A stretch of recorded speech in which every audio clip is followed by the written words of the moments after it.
the honourable member from Sarnia-Lambton. Thank you, Mr. Speaker. And it's a pleasure to rise always to speak in the House. Tonight, we're talking about the fall economic statement. Yes, you heard me right. We're talking about the economic statement from fall of 2023.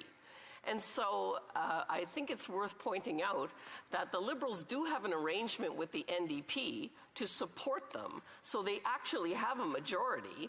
And so how badly do you have to mismanage the House schedule to not have finished passing the fall economic statement by the time you actually have introduced a new budget in 2024? So it is what it is. Now, the reality is it doesn't matter which budget or which economic statement the Liberals bring forward, because the elements of them are all the same.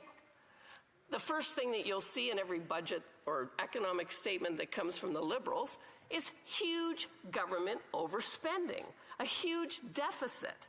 And so, the fall economic statement didn't disappoint in that respect. We see, again, that they continue to pour deficit spending on the inflationary fire. And the Bank of Canada governor has said this makes it very difficult for him to lower interest rates, something that's hurting Canadians. We know that affordability is an issue, and this large deficit spending is just not helpful. Second feature and benefit that you can always see in an economic statement or a budget from the Liberals is increased taxes. And once again, we see that they are increasing taxes in this bill. Then the other thing that you can count on is that there'll be all kinds of programs, but the execution of the programs won't actually benefit anybody in the country. And so that's really the main elements that are happening in the fall economic statement. Now, interestingly, I have a new intern in my office. She's 20, and she's very interested in getting involved in the political process. And so I gave her an exercise to go and write a speech about the budget. And so without any, of the usual talking points or anything, this is what she wrote. And I think it applies to illustrate my point equally well to the fall economic statement.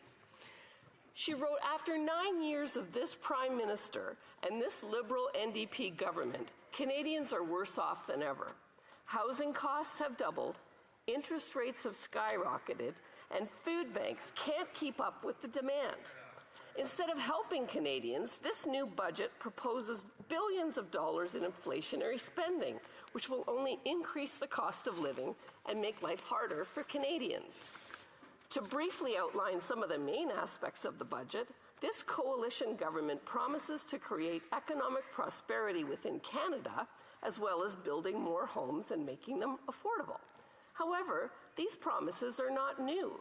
Rather, they are almost identical to the promises made over the past 9 years, promises that the Liberals failed to deliver time and time again. It seems this Liberal government believes that if they try the same thing over and over, it will get different results. That's the definition of insanity. Mr. Speaker, that's what a 20-year-old thinks about the budgets and the economic statements that the Liberals are bringing forward. And it's no wonder because, in 2015 when I got elected, the Liberals promised to make housing more affordable. And they've promised it and promised it and promised it, and here we are, 9 years up the road, and they're promising to make housing more affordable. But the reality is that housing costs have doubled, mortgages have doubled, rents have doubled, down payments have doubled. And for the average Canadian, it's now 61% of their disposable income that they're spending on housing.